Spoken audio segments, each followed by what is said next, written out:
Hello and welcome back.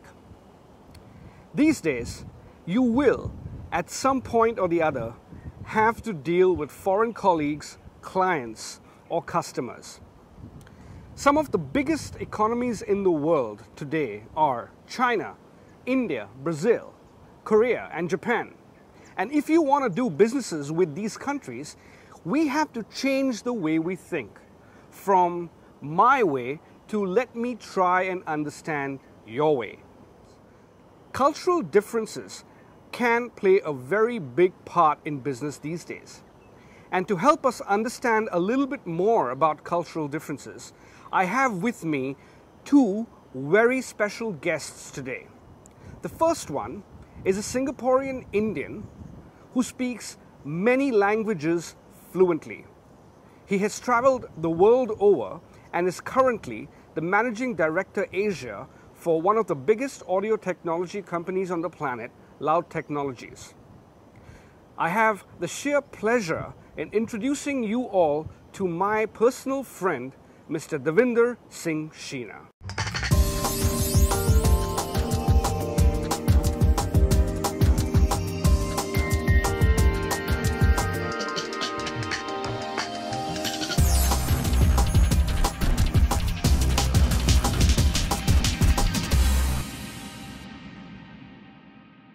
Hey Dinde, thanks for joining us. Thank you for having me. Well, I really appreciate the time that you've taken to come and have a chat with us today. And I'm hoping that the students who are watching this can gain a lot from your experiences. So let's get right to it. Your current position at Loud. What do you do at Loud, and what is Loud Technologies all about? Well, I am currently the Managing Director for the Asia Pacific operations for Loud Technologies. Loud Technologies is one of the world's leading manufacturers and suppliers of professional audio. Okay, so it's like speakers and mixers? Speakers, mixers,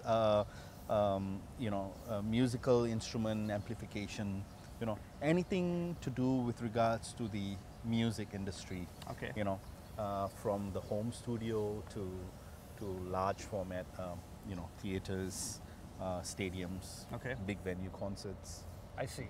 Anywhere where audio is a necessity. Gotcha. So before you joined Loud, Loud did not really have a presence in Asia. No. Right? So since you guys have opened up an office here, how has it really impacted your business in this region? Well, when Loud first approached me to set up the Asia Pacific operations 8 years ago, they realized at a very early stage that it was important for overseas manufacturers out of the US or Europe to start having presence in the Asia Pacific region. Asia Pacific was at a point where it was starting to show strong signs of growth. Okay. And Loud felt that it was important for them to have some form of presence, either in the form of having an individual or a group of people, managing their brands in the region. Loud, the Asian headquarters is here in Singapore. That's right. And you have a lot of customers all around the Asian region. That's right. So on an average, how many days in a month do you actually travel?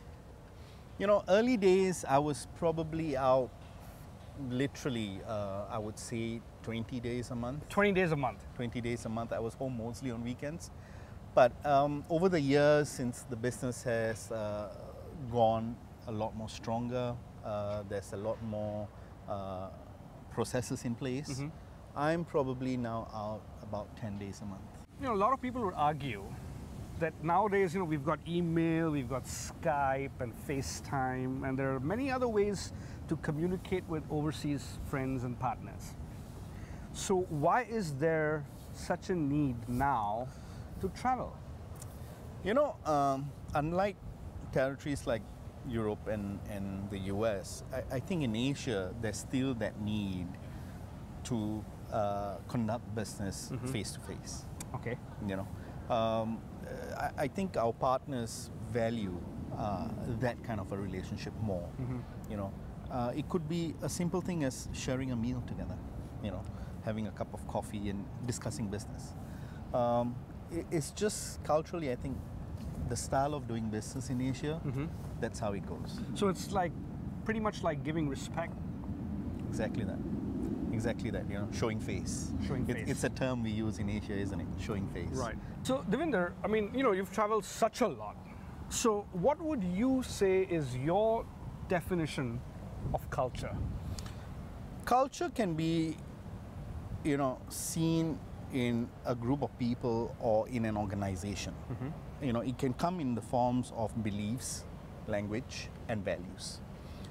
To me, culture is not just about lifestyle and language.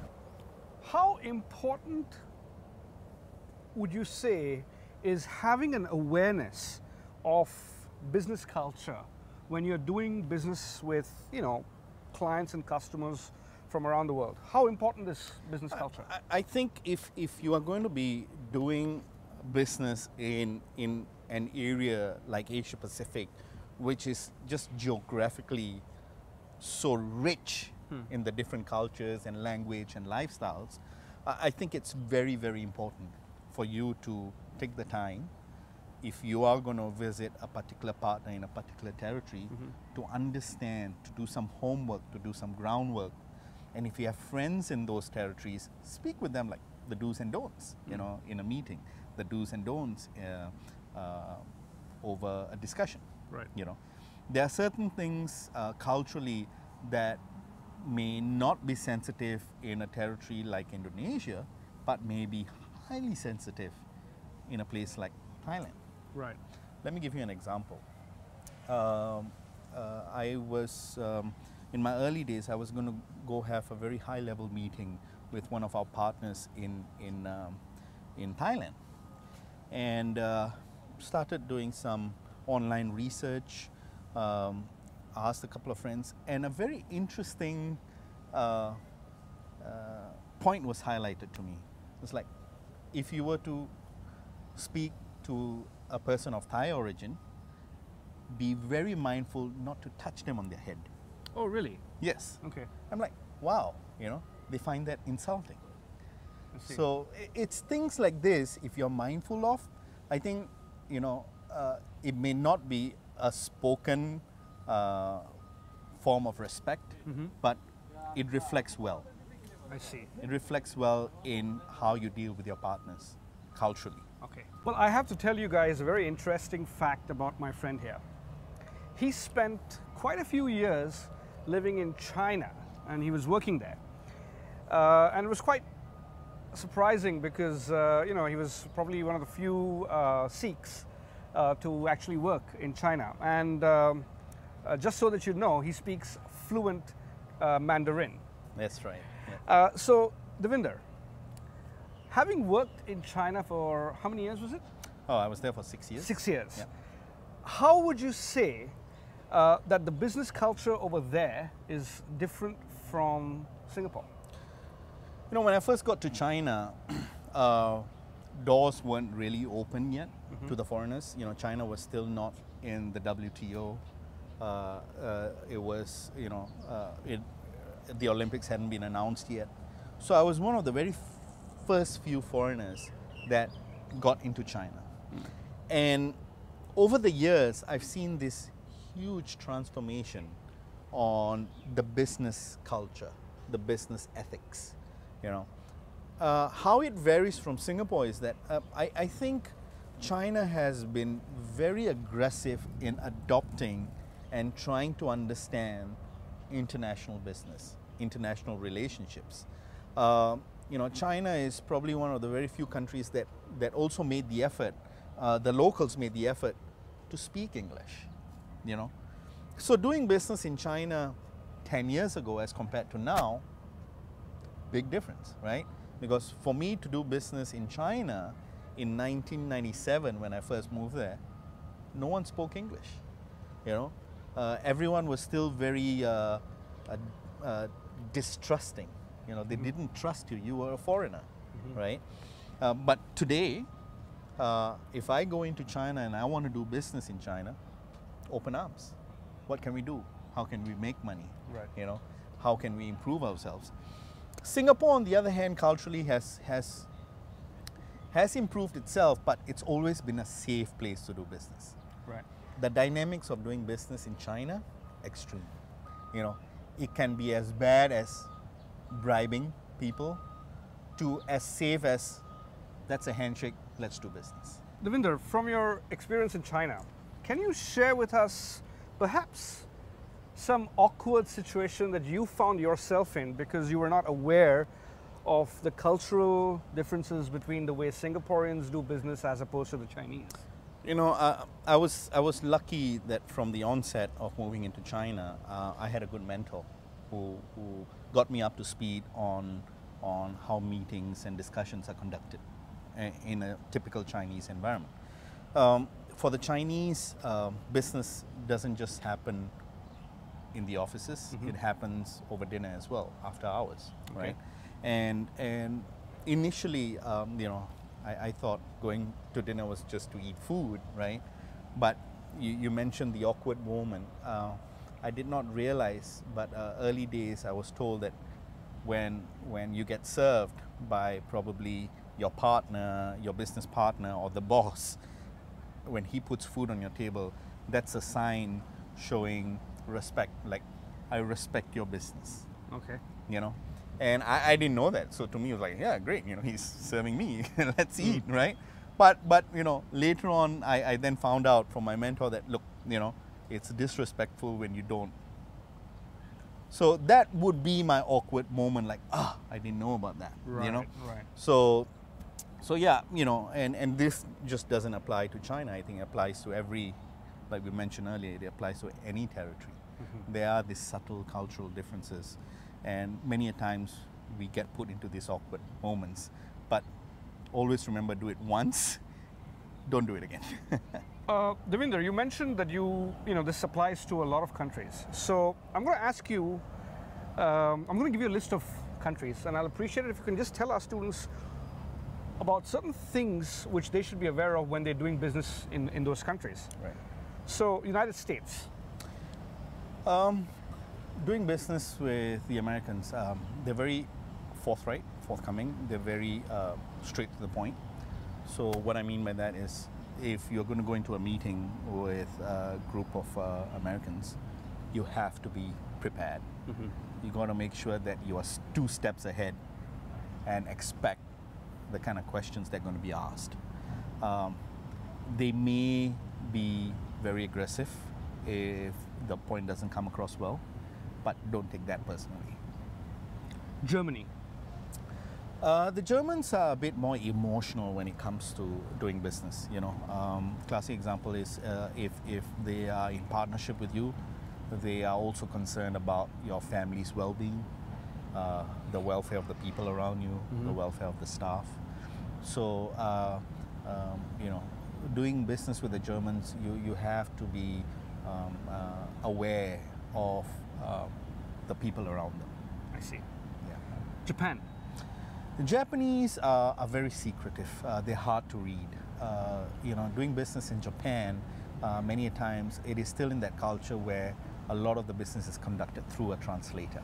You know, so there are times when a lot of the discussions are lost in translation. So, you know, you have to develop a good, keen eye on understanding body language when you deal with the Japanese. Okay. Yeah. What about Korea? The Koreans, I must say, in Asia Pacific, they are probably the most technologically advanced Asians. You know, they are usually very with it when it comes to technology. They are probably one of the closer allies to American-made products. You know, anything new that comes out from the U.S., they are the first to pick up on that. I see. Yeah. China?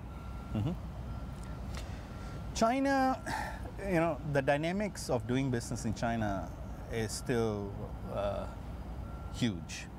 I think with the Chinese, it boils down to trust. You have to gain their respect and trust. And in doing so, just makes it a lot easier doing business in China. Now, gaining the respect and trust doesn't just happen over 1 or 2 meetings. You know, it's a process. So you probably might need to spend a lot of time and effort developing those relationships. Vietnam is seeing an interesting change in its business culture. A lot of the Vietnamese that left Vietnam in the 70s and 80s after the war are now coming back from Australia, from Europe, from the US. And together with that, they're bringing back that business culture. Just the whole Western culture. Yeah, you know, so they have a good balance of the fearful Vietnamese culture plus that Western style of doing business, you know. And Vietnam, I would see still a good potential over the next few years. What about India? Yeah, India cannot be put into the same mold as the rest of Asia. You know, India just it's a country that just functions on its own world in its own time. You know, there's an interesting term that we use in India called IST, Indian Standard Time. If you set a meeting up for 9 a.m., people will show up at 11. Wow. You know, and it's just the norm. It's just their lifestyle. You know, dinner doesn't happen at 7 p.m. It happens sometimes at 10, 11 p.m. You know, so India is so full of culture. You know, doing business in the south of India varies tremendously than doing business in the north. You know, my partners in the south speak English with the guys in the north, because again, with the vast change in language, you know, the different languages that happen. So in India is always going to be a challenge. You just need to make sure that you're willing to go on the ground, like in Indonesia, just work hard at it. You know, I've come to an understanding that you need to be consistent in India for a minimum of 5 years before you start seeing progress. I see. And finally, Davwinder, Singapore. Singapore's home. You know, being born here, you know, I've seen the change in how, you know, Singapore has gone through. You know, doing business in the 70s was solely based on trust, right? Doing business in the 2000s is not just trust, but a whole of other factors. You know, we are now no longer doing business with Singaporeans per se. We are doing business with multinationals. You know, we're doing businesses with partners from around the region in Singapore. Singapore is the melting pot. You know, I think it's always gonna be safe to say that Singapore can be a very safe incubation ground to start your business in. So Dinde, we've finally come to the end of the interview. Thank you so much for your time. Thank you. We really appreciate it. Likewise. But before you go, I'll appreciate it if you could just give our students some final words of advice. Sure. You know, all I can say is go out, find your calling if you haven't already done so. Whether it's in the field of arts, entrepreneurship, engineering, or even circus performing. You know, set your mind to it and don't be afraid to fall and pick yourself up. Muhammad Ali, the famous boxer, once said, "He who is not courageous enough to take risk will accomplish nothing in life." So go out there and do it.